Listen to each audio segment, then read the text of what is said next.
Tiffin થઈ ગયું? હા બેટા ટિફિન તો થઈ જ જાય ને. હા તો સેજ મોડું થઈ ગયું, બા લાવો ને ટિફિન. કયું નું તૈયાર કરી નાખ્યું છે? અને હું શું કહું છું, હા બા, કેમ કાલ એક રોટલી વધારી હતી? કાલ થોડુંક પેટમાં ગડબડ હતી ને એટલે બીજી એક વધી હતી ખાલી. ગડબડ હોય તો દવા લઈ લેવાની, કે મજા ન હોય તો રજા રાખી દેવાની. આપણે કરોડોપતિ નથી થાવ, મારા દીકરા ખાય એટલું થઈ જાય એટલે બહુ થઈ ગયું મારા દીકરા, અને પૂરું ખાઈ લેવાનું. હા બા, હું જમી લઈશ થોડું. જા જા મારો દીકરો. ધ્યાન રાખજો તમારું. હા હા હો બેટા, હવે ધ્યાન જ છે બેટા. તું મારું ધ્યાન રાખ એટલે તારું ધ્યાન ભગવાન રાખશે બેટા. હવે મારે કાંઈ ઉપાધિ નથી. કાજલ, કાજલ, બની ગઈ ચા ભાખરી? ભાખરી તો નથી બની. તો અત્યાર સુધી કરતી હતી હું તું? આજ માટે થોડું મોડું ઉઠાઈ ગયું ને. પણ બુદ્ધિ વગરની થોડી છે ને, વહેલું ઉઠતી જા. આ ઘરના બચ્ચા કામ હોય. આ મારી માં હતી ને, મને હવના પોરમાં દઈ દીધી ભાખરી ને ચા. આ તમારે બે માગવું પડે અમારે. તો કગાની ઓની માની યાદ આવી એમને? યાદ છે ને? ધક્કા મારવામાં તમારો હાથ પણ હતો. હું એકલી જ નથી, અને બહુ યાદ આવતી હોય ને તો તમારી માને તેડી આવો એટલે ઘડી દી તમને ભાખરી. સમજાણો? બહુ સારું. જીભ તો કાતરની જેમ હાલે. અલાજી કરે તો તમે હારે રાખો. આયો બેન, આ તારી બેન ને તું સમજાવજો હો. મારે એને બાયદા રાખે હે. આ એના આટુથી મેં મારી માને ઘરમાંથી કાઢી. કોણ બેન? અને કેની બેન? અને તું કોણ છો? ના ભૂલી નથી ગયો ને? તું મારો હાળો છો. હાળો હતો ભાઈ, પણ હવે નથી. ના તું મારી માને લઈ ગયો તારી ઘરે. માં પણ તારી હતી, પણ હવે નથી. હવે મારી માં છે. લા હું બોલસ તું કાઈ બોલો માં તો વિચાર રાખ. મારે તારી સાથે કાઈ લપ નથી કરવી. જાવ રોડ માપો. એટલે તું ઓળખતો જ નથી મને? હા નથી ઓળખતો ભાઈ. મને હારું છે. ભોગવવું પડે. કેમાં મારા બેઠા તડકે? હવે ભોગવો. રામ રામ રામ. હાડો હા હારું.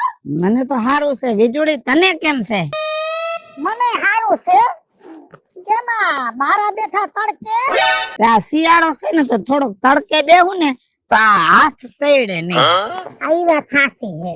અને તમે એમ કહો છો તને કેમ છે? મારે લીલા લેર છે ને બધું તમારી દયાથી. તમારી દયાથી દુઃખ હતું ને તમારી દયાથી સુખ આવ્યું. ભગવાનની દયા કે તારે સુખ આવી ગયું. સાચી વાત છે. જો તમે છોકરાના કોર્ટમાં લગ્ન કરીને લેવા હોવે બહુ દખી કરી, પણ ભગવાન છે ને ક્યાંક ને ક્યાંક એક બાયણું ખુલ્લું રાખે. વહુનો ભાઈ એટલો માયાળુ ને પેટના જૈણા નો હાસવે એવી હાસવે ને એવી સેવા કરે. એક વાતનું દુઃખ છે, ભલે પોતાના પારકા છે પણ પંડના જાયા તો સાંભળે ને. આ કેટલો ટાઈમ થયો મિતલાનું મોઢું નથી જોયું. જાવું છે ક્યાં મોઢે જાવું? મને ધક્કા મારીને કાઢી. જો બીજો આપણને એકવાર નો ધક્કો મારીને ઘરમાંથી કાઢે ને, આપણામાં માણસ હોય ને તો આપણે ઈ ડેલીમાં બીજી વાર પગ ન મુકાય. નથી જાતી. મને મારો યોગલો ના જ પાડે છે કે ખબરદાર તમે ન્યા ગયા તો બરોબર. પણ હું શું કહું છું, તમે ક્યાંય મિતલાને હમણાં જોયો? ક્યાંય ગામમાં તમને ભેગો થયો? એટલો વચમાં કઈક રખડતો હતો, ધંધો અત્યારે બંધ થઈ ગયો છે એવા સમાચાર મળ્યા, પણ હું કઈ બોલાવતો નથી. મને ઈ છોકરો પસંદ જ નથી. આમ છે તો એમ કેમ ને? છોકરાને એમ કઈ વાંધો નથી. હવે એના ઘરની તો આપણને કઈ ખબર હોય નહીં. રાજુ બાપા ગમે એમ તો મારું જાણ્યું છે, મને વ્યાધિ થાય, સોરું કસોરું થાય, માવતર કમાવતર ન થાય તો બે દી પછી આટો મારી આવજો ને, ખાલી વાવડ પૂછીને મને હમાસાર દેજો ને તો મને હૈયે ટાઈટક થાય. જો બીજું આદર વિનાનું અન્ન લેવું, માન વગરનું રહેવું, 56 ભોજન પડતા મૂકીને મહાણે પેટ ભરવું, મારું એવું જીવન છે. પણ તોય તું એમ કેસ ને કે આટો મારી આવજો તો હું એકવાર જઈશ. હવે બીજું તમારું એક કામ છે. હવે મારો યોગલો પૈણે એવડો થયો છે, એટલે મારો દીકરો બહુ સંસ્કારી છે, લાખોમાં નો જણે એવો મારો યોગલો છે. એની જનેતા નથી પણ એને મને જાણી છે. હવે મારે મારી ફરજ પૂરી કરવી, મારે મારા યોગલાની જાન જોડવી છે. મારો દીકરો નોકરી કરે છે પછી 30,000 રૂપિયા કમાય છે તો મારે સંસ્કારી છોકરી જોઈ છે કે મારા યોગલાનું ઘર બાંધીને બેહે. મારે મિલકત વાળી નથી જોતી. તો મારા યોગલાના લાયક મને કહે કે ખારી દીકરી સિંધાડો, મારે મારા યોગાને પરણાવવો હશે. મને અઠવાડિયું થી વિચાર આવતો હતો કીધું આ મા દીકરાના હારો મેળ આવી ગયો છે ને શાંતિથી રહેશે ને તો હવે આ છોકરાને ક્યાંક પરણાવી દઈ. ક્યાંક એક હારું ઠેકાણું સિંધો મારે છે ને દીકરી હારી જોઈશે. કાઈ વાંધો નહીં, તારા ઘરમાં એકલાસ, તારા ઘરમાં લક્ષ્મી આવી જાય બસ. બસ મારે ઈ એક ઉપાધિ છે, મારો યોગલો પરણી દે અને જરાક તમે મારા મીટલાની ઘરે આટો માર લે. અરે એકવાર કીધું ને કે હું જઈ આવીશ એટલે જઈ આવીશ. હું તો ગામમાં કઈક પૂછું છું કે કાઈ વાવડ છે, આજ લગ્ન થયા ને કેટલો ટાઈમ થયો, કોવને હજી હારા દી નથી. ભલે એને મને કાઢી પણ મારે તો એક એવી આશા છે કે મારા ભીટલાની ઘરે છે ને એકાદું છોકરું સયું થઈ જાય. હવે એના કરમ જેવા કરમ હોય ઈ પ્રમાણે કુદરત દે, પણ હવે એની ઉપાધિ તારે કરવાની જરૂર નથી. આ યોગલો અસલ મજાનો દીકરો તારે તને હાચવે છે, એની ઉપાધિ કર. અને હવે તો છે ને કાવડિયા ભેગા કરવા માંડ, કેમ કે તે મને હંપેતરું દીધું છે ને ઈ તારું પાય પાડી દે. તે મારી પાસે છે, એને ભલે મને કાઢી મૂકી હતી પણ મારે છે ને મારું ઓલું બેંકના ખાતામાં ભેગા કરતી ને ઈ સોપડી મારી પાસે હતી, હું બેંકે જઈને ઉપાડી આવી.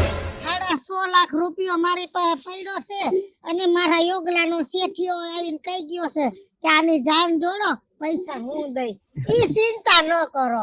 ભલે ભલે હો. હા. અને હું મીટલાના સમાચાર તને પહોંચાડી દઈશ. પાછા જઈને અને એના વાવડ મને દેજો હો. હા. વાહ કુદરત વાહ. કહેવાય છે ને કે માં ઈ માં બીજા વગડાના વાહ. દીકરાએ તરછોડીને હડસેલીને કાઢી મૂકી છે તો ઈ માને પેટમાં ભરે છે.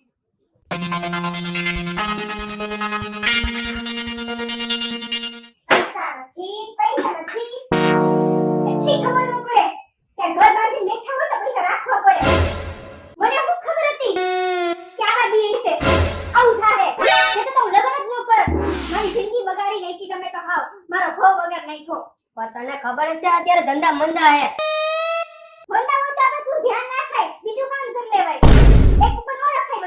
શું ડેકારો માંડ્યો છે? ઓલી ડોહી હતી તઈ તો તમને ઈ નડતી હતી ને ડેકારો કરતા હતા. હવે તો ઘર નોકરું થઈ ગયું છે, શાંતિથી જીવો ને. એને ક્યાં જીવતા આવડે હે? હું તકલીફ હું છે ઈ કયો જી મને. આજ લગ્ન ને 3 વર્ષ થયા હે, ઘરમાં છોકરું થયું તો હોવું જોઈએ ને. નથી સંતાન રહેતું. મેં એને કીધું કે આપણે હારા દવાખાને જઈએ તો હું કહે છે કે પૈસા નથી, પૈસા નથી. તો તમે ને ધંધો કરો ને હારો. પણ રાજુ બાપા એ પૈસા પૈસા કરે. અત્યારે તમને ખબર છે માર્કેટની પોઝિશન કેવી છે, ગમે ધંધો નાખો અત્યારે નથી હાલતા. હું કહું કે ભાઈ થોડું ઘણું એડજસ્ટ કરી લે. એટલે એના ઘરે ના હતા પૂછો, એ વેચીને મેં એનું બધું પૂરું કરી દીધું હે, તો એને શાંતિ નથી. મને બધી ખબર પડે છે કે આપડા 3 વર્ષ થઈ ગયા, આપણા ઘરમાં સંતાન નથી, પણ કુદરતનો નિયમ છે ને એ જ્યારે બદલાતો નથી. આપણા નસીબમાં હોય છે ને સામેથી બધી વસ્તુ થઈ જશે. નહીં થાય, કોઈ દિવસ નહીં થાય. કુદરત તમારો રોઠી ગયો છે. કેમ કે તમે તમારી માને કાઢી મૂકી છે, તમારી માને હાય તમને લાગી ગઈ છે.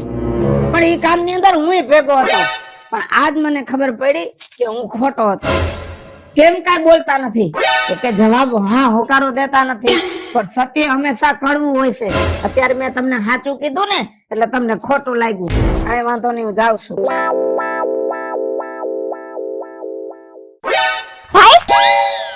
જય શ્રી કૃષ્ણ. કા ભાઈ તું બોલતો કેમ નથી? શું બોલે? શું છે બોલવા જેવું? તને મજામાં તો છે ને? હા, હું એકદમ મજામાં છું. જેદીથી તારા ઘરેથી નીકળો ને તી પછી મારે ઘરે લીલા લહેર છે. કા ભાઈ તું આ વેણ કેમ બોલસ? બોલે જ ને. જે ઘરની અંદર જો મા બાપની વેલ્યુ ના થતી હોય અને તારી સાસુને તે ધક્કા મારીને બહાર કાઢી હતી, એ ઘરનું હું પાણી પણ ના પીઉં. એમ નહીં, તને એમ નથી થાતું કે આ 3 વર્ષ થઈ ગયા કે બેનને હું રાખડી બંધાવા જાઉં, બેન વાટ જોતી હશે? તને એક વખત એવું વિચાર ન આવ્યું? ક્યાંથી આવે વિચાર? તે કઈ ભાઈ જેવી કિંમત કરી છે મારી?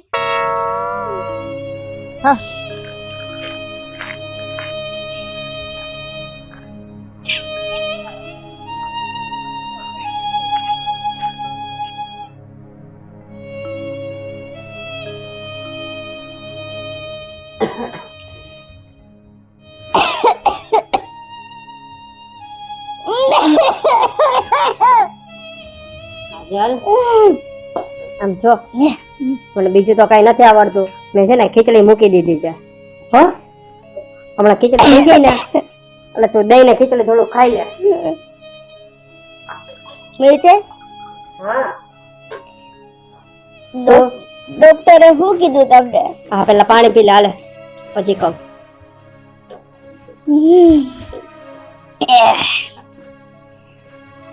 ડોક્ટરે શું કીધું તમને? સાચું કેજો.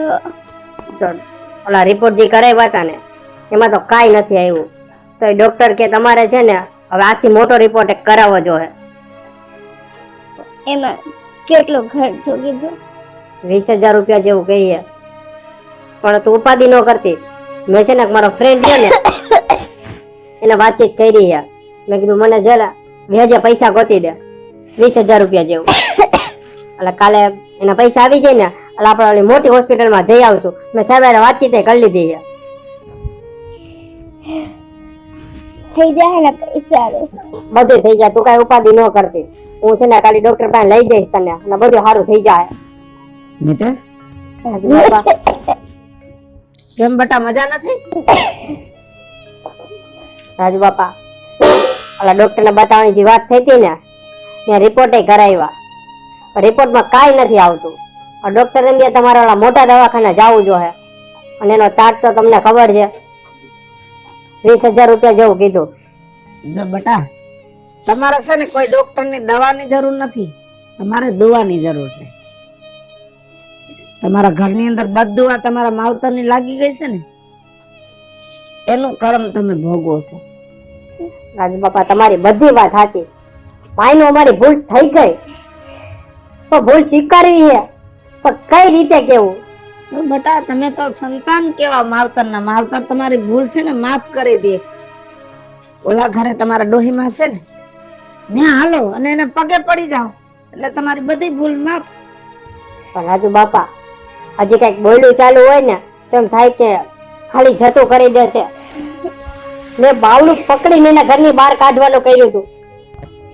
ત્યાંથી તમે વયા જાઓ, અમારે તમારી નથી જરૂર. ક્યાં મોઢે કહું એને કે તમે આ ઘરમાં પાછા વયા આવો, અમારે જરૂર છે તમારી. અમે એકલા થઈ ગયા હાવ. જો બેટા, તમે મારા ભેગા હાલો, તમારી માં તમને કાઈ ન કે મારી જવાબદારી બસ. રાજુ બાપા, તમારી બધી વાત સાચી, પણ અત્યારે જે એના ભેગો દીકરો રહે ને એ હાથ કરતા હવાયો થઈને રહી છે એની ભેગો. એ નહીં આવવા દે મારી માને. એમ કે છે હું રાખીશ, કારણ કે મેં એની હારે ખોટું કર્યું છે. ક્યાં મોઢે એને કહીશ કે ભાઈ તું મને મારી માને પાછી આપી દે? એ નહીં આપે રાજુ બાપા. વાત તો તારી સાચી છે બેટા, પણ આ જે કઈ થયું છે ને એ મારે ભેગું કરવું પડશે. કેમ કે આ પાપમાં હું થોડોક ભાગીદાર છું અને હું આ ભેગું કરીશ ને તો મને પાપનો પ્રાયશ્ચિત કરવાનો મોકો મળશે.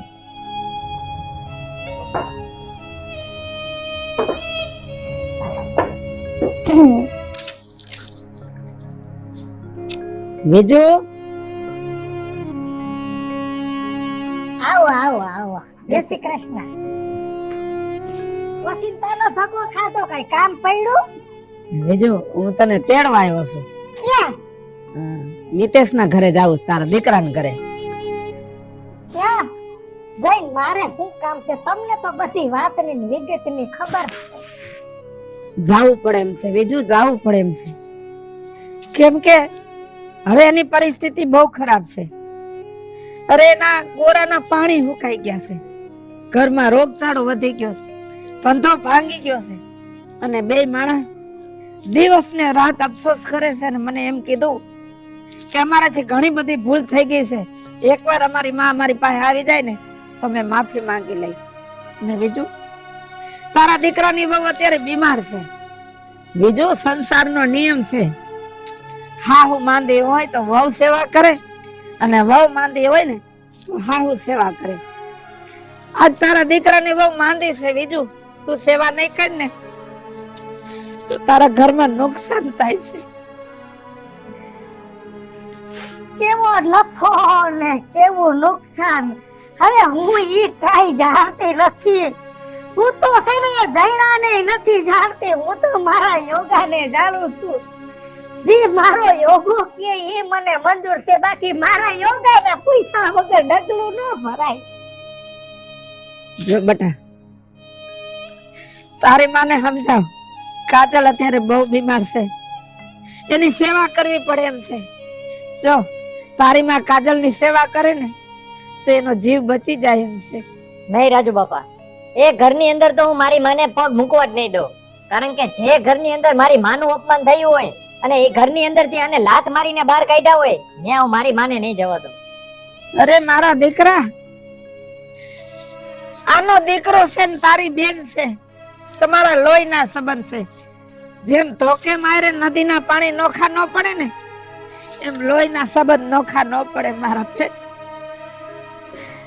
તને હજી સમજાવું છું, સમજી જા અને તારી બેનને માફ કરી દે એક વાત. હું તમારી બધી વાતે સહેમત છું, પણ મારી માં શું કહે છે એ હું પેલા વિચારું.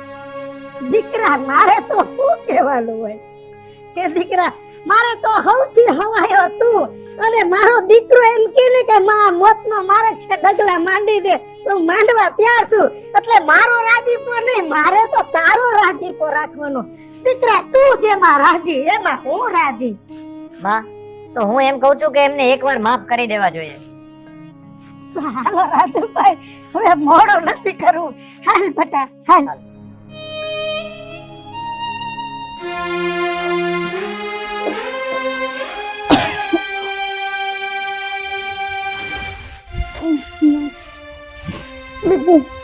કાજલ, મારા દીકરા, આ બધું હું થઈ ગયું દીકરા.